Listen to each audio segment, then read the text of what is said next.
സംസ്ഥാന ബജറ്റിൽ പ്രതീക്ഷ അർപ്പിച്ച് കേരളത്തിലെ തകർന്നടിഞ്ഞ പരമ്പരാഗത വ്യവസായ മേഖലകൾ. കയർ, കശുവണ്ടി, മൺപാത്ര, മത്സ്യബന്ധന മേഖലകൾ ഇന്ന് കടുത്ത പ്രതിസന്ധിയിലാണ്. കഴിഞ്ഞ ബജറ്റുകളിലൊക്കെയും പ്രഖ്യാപനങ്ങൾ അല്ലാതെ ഈ മേഖലയെ പുനരുജ്ജീവിപ്പിക്കുന്ന സമീപനം സംസ്ഥാന സർക്കാർ സ്വീകരിച്ചില്ല. വ്യവസായ മന്ത്രി പി രാജീവ് തന്നെ കൈകാര്യം ചെയ്യുന്ന പരമ്പരാഗത വ്യവസായം ഇന്ന് സംസ്ഥാനത്ത് തീർത്തും നിർജീവമാണ്.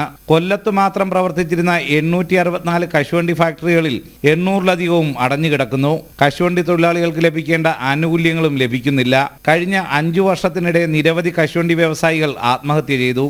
അടഞ്ഞുകിടക്കുന്ന ഫാക്ടറികൾ തുറക്കാനുള്ള സർക്കാർ സഹായം, കശുവണ്ടിയുടെ ആഭ്യന്തര ഉൽപ്പാദനം വർദ്ധിപ്പിക്കുന്നതിനുള്ള പദ്ധതി, തോട്ടണ്ടി ഇറക്കുമതിക്കുള്ള സബ്സിഡി, തൊഴിലാളികളുടെ വേതന വർധനവ് തുടങ്ങി സമഗ്ര പാക്കേജാണ് ഈ മേഖല ആവശ്യപ്പെടുന്നത്.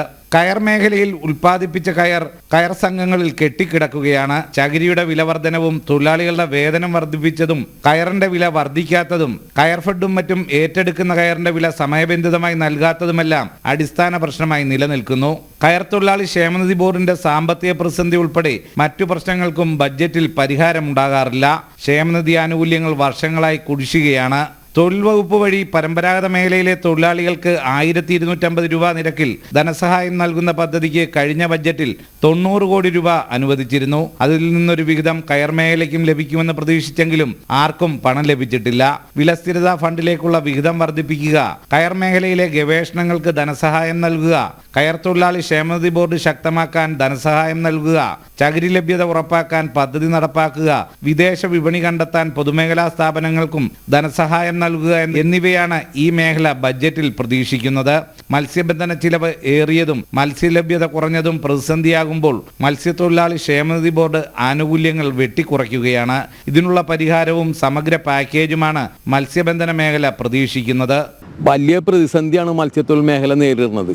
ഇപ്പം തൊഴിൽ മേഖല നേരിടുന്ന ഏറ്റവും വലിയ പ്രശ്നം എന്ന് വെച്ചാൽ നമ്മുടെ കാലാവസ്ഥ വ്യതിയാനം വരുമ്പോൾ കടലിൽ പോകാൻ പാടില്ല എന്നുള്ള ഒരു വലിയൊരു സംഭവം നടപ്പുണ്ട്. അതുകൂടാതെ ഇപ്പോൾ നടക്കുന്ന ഈ പ്രതിഭാസങ്ങളും കാരണം ഞങ്ങളൊക്കെ മുഴുപട്ടിണിയിലാണ്, കടക്കെണിയിലാണ്. അതുകൊണ്ട് ഒരു മത്സ്യ വരൾച്ച പാക്കേജ് ഞങ്ങൾക്ക് കേരളത്തിലെ പരമ്പരാഗത മത്സ്യത്തൊഴിലാളികൾ കിട്ടുകയാണെങ്കിൽ, ഈ ബഡ്ജറ്റ് ഉൾക്കൊള്ളിക്കുകയാണെങ്കിൽ അത് നല്ലൊരു ആശ്വാസമായിരിക്കും ഞങ്ങൾക്ക്. മൺപാത്ര നിർമ്മാണം, കൈത്തറി മേഖല എന്നിവയിലും വലിയ പ്രതിസന്ധി നിലനിൽക്കുന്നു. ഈ മേഖലയുടെ നിലനിൽപ്പിനും ബഡ്ജറ്റിൽ പ്രാതിനിധ്യം ഉണ്ടാകണമെന്നാണ് ആവശ്യമുയരുന്നത്. സുധീഷ് ഗോപാൽ, ജനം, കൊച്ചി.